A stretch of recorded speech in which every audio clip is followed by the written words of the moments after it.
i escriure escolar ha estat també a l'Escola Vedruna de Berga, amb els alumnes de 5è de primària. Ha sigut una sessió molt divertida, com veieu a les imatges. Els dos cursos de 5è han rebut de molt bon grat les indicacions dels monitors. No hi ha gaires parts on deixar-se caure.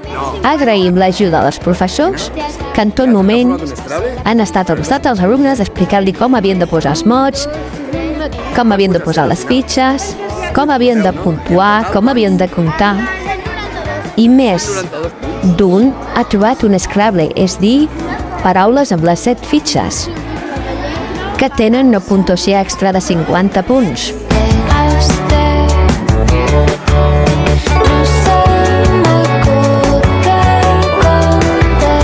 I recordeu, jugant també aprenem a estimar la llengua.